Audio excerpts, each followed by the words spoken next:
Gotta know right here. Definitely gotta know. We gotta talk about the Like you didn't know this was coming.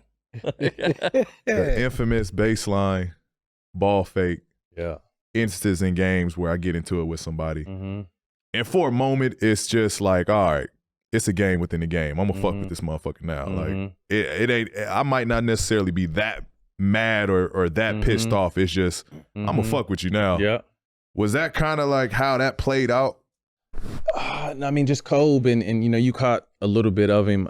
He was incredible, but he was also, he would try to mentally attack you. So whether it's playing games or elbowing you in your sternum or elbowing you, like he hit me with a sternum shot that knocked the wind out of me. I caught it. He tried to go, I think Bynum was guarding Dwight. Dwight shot a jump hook. Kobe tried to block it from the backside, and I caught it off the rim and dunked it.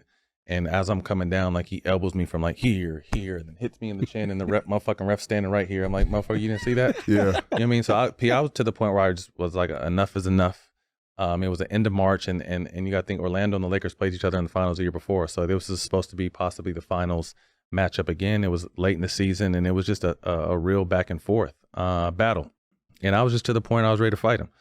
And it was a good ass game, back and forth. I made him work. I think he had 30 something. I made him take close to 30 shots. It was just one of them games where it was will against will. And, you know, I ended up faking the ball. And it wasn't even like I tell people, like to this, I can still feel the moment. Like it wasn't like, I'm going to fake the ball in Kobe's face. Like my motherfucking arms just did it. Yeah. You know what I mean? I'm still watching it. The play was a double pick for Vince coming off the backside for a little layup or dunk. But I'm just, my arm, like that's how much I wanted to like fight the dude. Yeah. And it was funny because we did his last interview and I told him we laughed about this shit. And, you know, people know because I told the story now, but like after that season, he called me and my situation in Orlando didn't work out. So I was talking to Pat Riley and D Wade about going to Miami. This is the same season Braun and Bosh are coming and they're trying to sell us on what it's going to be and da-da-da-da. And I get a random call from a number I don't know. And I just happened to pick it up and it was him and I didn't believe it was him. Like, fuck out of here. It was really him. We talked back and forth what I was going to do. I mean, anyone crazy enough to fuck with me is crazy enough to play with me. Do you want to be a Laker? And, you know, 4 days later, I'm there. Like, again, and it's crazy because the story started in the late 90s. You know what I mean? Just admiring him and seeing him, being around him and kind of being like, that's our bar. Like, I missed MJ by 1 year, so Kobe was our guy. Right. You know what I mean? So to be able to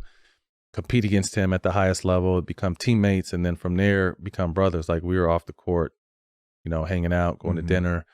People would say, like, you're the only one that ever got Kobe to go out. It was something that started off at admiration, and then it was a mutual respect while we played, and then we became teammates and played together, but then it grew into, like, a real brotherhood, you know, once we became Laker teammates, and that was my dog, man. Yeah.